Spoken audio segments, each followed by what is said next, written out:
दोस्तों, विज्ञान कहता है कि ब्रह्मांड या जीवन का निर्माण स्वतः यानी अपने आप हुआ है। मतलब अगर विज्ञान की मानी जाए तो सृष्टि या ब्रह्मांड के निर्माण में भगवान की कोई भूमिका नहीं है। असल में भगवान है या नहीं, ये एक ऐसी बहस है जिसका कोई अंत नहीं है। ना ही भगवान को प्रमाणित किया जा सकता है और ना ही गलत साबित किया जा सकता है। लेकिन दोस्तों, कभी आप अपने घर के बाहर खड़े होकर अपने घर को देखना, और जब आप अपने घर को देख रहे हों तो उस समय कोई आपसे आकर कहे कि आपका घर किसी ने बनाया नहीं बल्कि ये अपने आप बना है, तो आप क्या कहेंगे? निश्चित ही आपका जवाब होगा कि आपका घर अपने आप नहीं बना बल्कि इसे मिस्त्री और मजदूर यानी इंसानों ने मिलकर बनाया है। अब सामने वाला बंदा कहे कि भाई साबित करो कि इसे इंसानों ने बनाया है, तो आप कैसे साबित करेंगे? तो दोस्तों, इसे साबित करने के लिए बस एक ही शब्द काफी है और वो शब्द है व्यवस्था यानी अरेंजमेंट। दोस्तों, व्यवस्थाएं कभी अपने आप नहीं बन सकती। आपके घर की पहले नींव खोदी गई ताकि घर को मजबूती मिले, फिर उसमें ईंटों और सरियों का प्रयोग हुआ, हर दीवार बिल्कुल सीधी बनाई गई, अंदर बाहर जाने के लिए दरवाजे, हवा आने जाने के लिए खिड़कियां बनाई गई, छत के खुले हिस्से पर लोहे की रेलिंग लगाई गई ताकि कोई छत से नीचे ना गिर जाए, नीचे से ऊपर और ऊपर से नीचे जाने के लिए सीढ़ियां बनाई गई। ये सब व्यवस्था ही तो है। अगर आपका घर अपने आप बनता तो निश्चित ही इतना व्यवस्थित नहीं होता, क्योंकि व्यवस्थाएं अपने आप नहीं बन सकती। अब आप प्रकृति की तरफ देखिए, क्या आपको इसमें कोई व्यवस्था नहीं दिखती? जब बच्चा पैदा होता है तो वो कुछ नहीं खा सकता, तो स्वतः माँ के स्तनों में दूध उतर आता है। सिर्फ इतना ही नहीं, जो बच्चा अभी अभी पैदा हुआ है तुरंत अपनी माँ के सीने से लगते ही खुद ब खुद दूध पीने के लिए अपना मुंह चलाने लग जाता है। क्या यह कोई व्यवस्था नहीं है? हम ऑक्सीजन लेकर कार्बन डाइऑक्साइड छोड़ते हैं, वही पेड़ कार्बन डाइऑक्साइड लेकर ऑक्सीजन हमें देते हैं। क्या यह कोई व्यवस्था नहीं है? हमारी पृथ्वी 23 डिग्री पर झुकी हुई है जिससे मौसम बदल सके। गर्मी पड़ती है तो समुद्र से जलवाष्प उड़कर बारिश होती है और सभी जीव जंतुओं की प्यास बुझती है। ये सब कितनी शानदार व्यवस्थाएं हैं। निश्चित तौर पर ये व्यवस्थाएं अपने आप नहीं बन सकती। जिस प्रकृति ने ये सब बनाया है उसे आप भगवान, अल्लाह, गॉड, वाहेगुरु कुछ भी कह सकते हो। ये आपकी मान्यता पर निर्भर करता है। लेकिन दोस्तों, फिर सवाल ये उठता है कि अगर भगवान ने हमें बनाया तो फिर भगवान को किसने बनाया?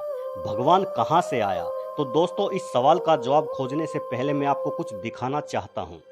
दोस्तों, ये हमारी पृथ्वी है जिसका डायमीटर करीब 13,000 किलोमीटर है। पृथ्वी से करीब 17 गुना बड़ा ग्रह नेपच्यून है। हमारे सौरमंडल का एक और ग्रह शनि हमारी पृथ्वी से करीब 760 गुना बड़ा है। उसके बाद आप बृहस्पति को देखिए, ये हमारे सौरमंडल का सबसे बड़ा ग्रह है। ये इतना बड़ा है कि इसमें एक साथ 1300 पृथ्वी समा सकती है। इसके बाद आता है सूर्य, ये हमारे सौरमंडल का तारा है और इसमें समा सकती हैं 1,30,000 पृथ्वी। है ना हमारा सूर्य बहुत बड़ा? लेकिन अगर आप सूर्य की तुलना सिरियस नामक तारे से करें तो आपको सूर्य भी छोटा दिखाई देगा। लेकिन सिरियस सबसे बड़ा तारा नहीं है, उससे भी बड़ा है पोलक्स। लेकिन ब्रह्मांड में पोलक्स से भी बड़ा तारा मौजूद है आर्कट्रस, परंतु उससे भी बड़ा है एल्डेब्रान, और एल्डेब्रान से भी बड़ा तारा है जिसका नाम राइजल रखा गया है। लेकिन अंत यही नहीं है दोस्तों, राइजल से भी बड़ा तारा जो हाइपर जाइंट की श्रेणी में आता है वो है पिस्टल स्टार, और ये सिलसिला ऐसे ही चलता रहता है। पिस्टल स्टार से बड़ा है एंटेरस, एंटेरस से बड़ा है बेटलजियस, उससे भी बड़ा है वी वाई कैनिस मेजोरिस, और इन सबसे बड़ा है यू वाई स्क्यूटी, और न जाने कितने ही अन्य अरबों खरबों तारे सिर्फ हमारी आकाश गंगा में है।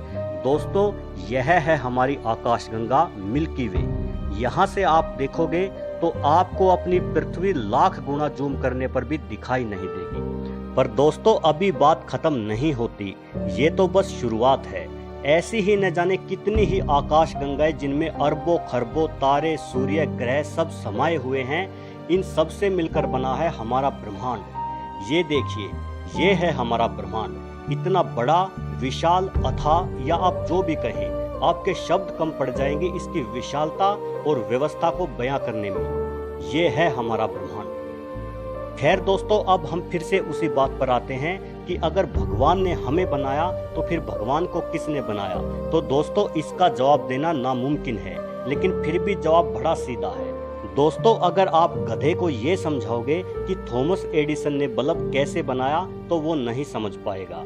अगर आप गधे को ABCD सिखाओगे तो इन 26 अक्षरों को वो नहीं सीख पाएगा। ठीक वैसे ही इस ब्रह्मांड की विशालता और व्यवस्था के सामने हम गधे हैं। हम ये कभी नहीं समझ पाएंगे कि भगवान क्या है और उसने सृष्टि की रचना क्यों की है। भले ही भगवान ने हमें सभी जीवों से ज्यादा समझदार बनाया है, लेकिन भगवान ने हमें इतनी समझदारी नहीं दी कि हम ब्रह्मांड के रहस्यों को सुलझा सकें। खुद को गधा कहलवाने पर बुरा मत मानना दोस्तों, पर सच कहूं मुझे तो ऐसा लगता है कि हम गधे से भी ज्यादा गए गुजरे हैं, क्योंकि हम भगवान को लेकर आपस में ही लड़ते रहते हैं। हर धर्म के लोग कहते हैं कि मैं अपने धर्म की रक्षा कर रहा हूँ, अपने भगवान की रक्षा कर रहा हूँ। अरे भाई, तू उसकी रक्षा कर रहा है जिसने ये विशाल ब्रह्मांड बनाया। अरे भाई, इस सृष्टि में तेरी हैसियत ही क्या है? एक कीटाणु है तू, कीटाणु। तुझे क्या लगता है कि जो पल भर में तुझे खाक में मिला सकता है उसे तेरी रक्षा की जरूरत है? कोई कहता है यहाँ राम मंदिर बनेगा, तो कोई कहता है नहीं यहाँ मस्जिद बनेगी। अरे कीटाणुओं, नहीं जरूरत है उसे तुम्हारे मंदिर या मस्जिद की। नहीं आएगा वो तेरे मंदिर में या तेरे मस्जिद में रहने। वहाँ कोई अनाथ आश्रम बना लो भाई, बेसहारा बच्चों को सहारा मिल जाएगा और तुम्हारी लड़ाई भी खत्म हो जाएगी। मुस्लिम हिंदुओं को काफिर बोलते हैं और हज पर चले जाते हैं। हिंदू अल्लाह को कोसते हैं और कावड़ लेने चले जाते हैं।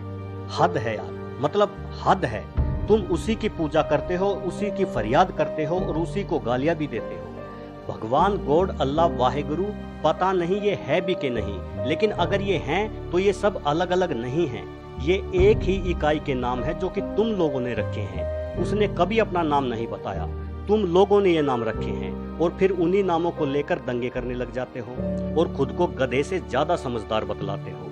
भाई, भगवान को ना तेरे मंदिर की जरूरत है, ना तेरे मस्जिद की, ना तेरे गुरुद्वारे की, ना तेरे चर्च की। ना उसे तेरी पूजा पाठ की जरूरत है, ना तेरी नमाज की।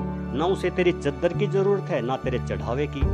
उसी की बनाई गंगा का जल तू उसी पर छिड़कता है और उसी की बनाई प्रकृति से फूल तोड़कर उसी पर चढ़ाता है और सोचता है कि अब भगवान खुश हो जाएगा।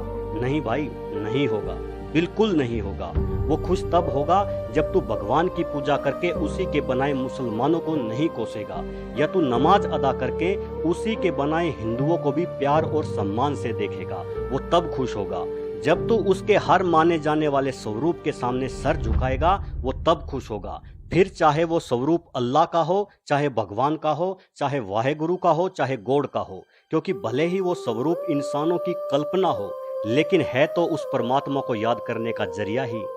दोस्तों, जो लोग धर्म के ठेकेदार बने बैठे हैं और मजहब के नाम पर दंगे करते हैं, अगर मेरी इस वीडियो से उनमें से एक का भी हृदय परिवर्तन हो जाए तो मैं समझूंगा कि मेरी इस वीडियो बनाने की मेहनत सफल हो गई। भाइयों, अब भी समझ जाओ, अब भी मौका है, नहीं तो यह स्वर मान्य सत्य है कि जिसके नाम पर तुम झगड़ा करते हो, एक दिन जाना तो आखिर उसी के पास है। कैसे जाओगे, क्या मुंह लेकर जाओगे? याद रखना मेरे भाइयों, उसकी लाठी में आवाज नहीं होती।